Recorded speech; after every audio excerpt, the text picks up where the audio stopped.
Man, I look at Van Gogh, the new foreigner that dropped on JPFGO, and I really just think of the phrase built different. But I wouldn't say that's necessarily in a good way. Looking at her hits, she has 4 hits on her 3 quick cards, 3 hits on her 1 arts card, 4 on the 1 buster, and 5 on the extra. First of all, we love the 5 hits on the extra. That's very OP, very broken. We love that. Her arts card should be fine because her NP gen is so high. Although the odd thing is that she's a support type servant with an arts NP, but she has a quick deck. It's very, very weird, right? Like, it just doesn't seem to mesh very well. Although her kit is based around quick cards. Like, she's just very, very odd. And you guys will see what I mean. I kind of think of her like a Yu-Gi-Oh card, if that makes sense, where she places a lot of counters on herself and on her party, which if you didn't know, like in Yu-Gi-Oh you can place like tokens on your cards and they build up whatever effects. It's kind of like that. And then you cash in on all of those tokens or those counters, and then you get all of these bonus effects. She's very weird and she's kind of built like that. Her first skill gives her guts, it gives 3 stacks of curse, and then it charges her NP based on the curse stacks that she has. So if you have 3 stacks, you get 30% NP. And that's kind of what you should look at this as. You know, basically it's just like 30% battery, it gives herself some guts, but it also kind of starts stacking the curse, which is very important for her whole kit. Then we have her second skill, which is a 20% defense and quick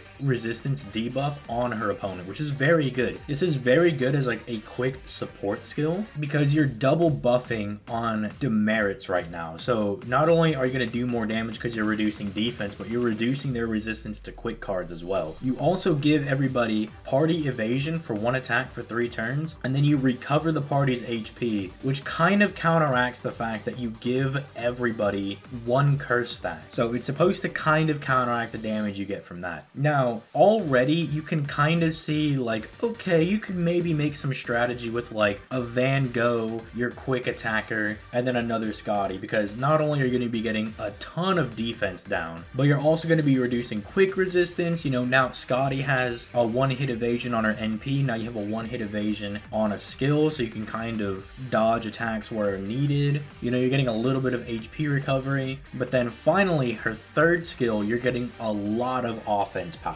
So it starts off by giving 1 ally a 30% attack buff for 3 turns. It increases their crit star absorption as well, and then you get an on attack buff where basically you remove a curse stack when you attack with a quick card, and then if you successfully remove that buff, you get 10% additional attack for 3 turns. So if you do a quick chain and you have like 3 curse stacks, you just got like another 30% attack. And so you can build very, very powerfully, like very, very quickly. And that's where I think Van Gogh's utility comes in. She's supposed to kind of be this secondary option as like a quick support. You definitely wouldn't bring her for farming or anything, but you would definitely bring her for like a challenge quest. She could be very useful there. Now her NP is also, you know, just further support based. She inflicts terror to all enemies, which is a 60% chance to activate a stun debuff. You increase the party's critical damage for 3 turns, which depending on NP level could be anywhere from 50 to 100%, which again 100% crit buff, that's Merlin's crit buff, but for 3 turns instead of 1. If you are basically a foreigner ally, you get another 100% critical damage for 3 turns. She generates 10 stars per turn for 3 turns, and then the overcharge is anywhere from 30 to 50% additional attack. So you have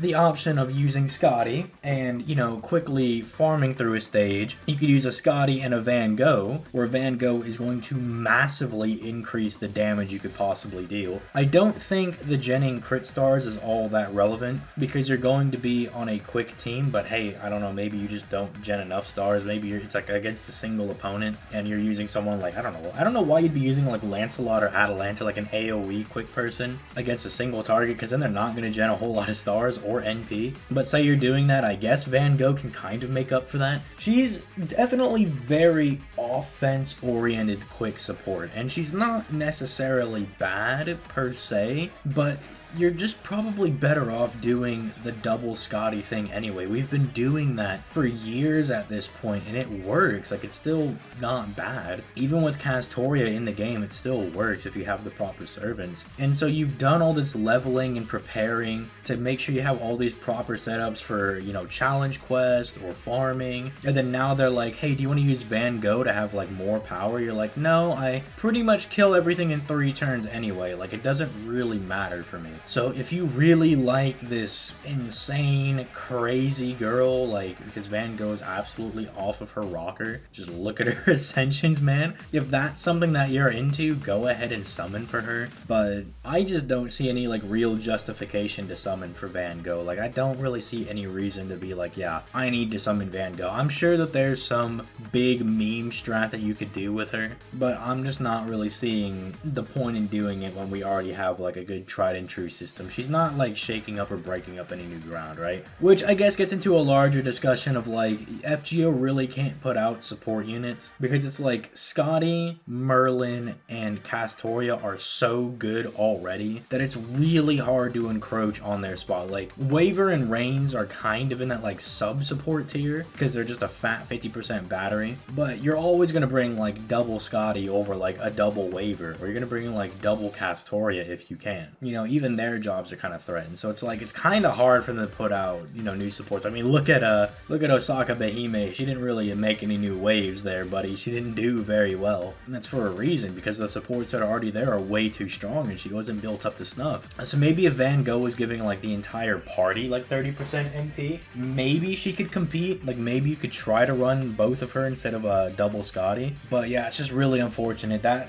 a party-wide NP thing probably would have made her maybe a little better than Scotty, because then she's giving all these additional effects, but nah, we don't get any of that. So let me know if you guys are summoning for Van Gogh. I'd love to see like what justifications you guys have for why you would spend Saint Quartz on her. I mean, I'm not gonna cap, I don't even think she's that good as waifu material, but I'm gonna go ahead and get out of here. You guys have yourselves a nice day. Peace, late.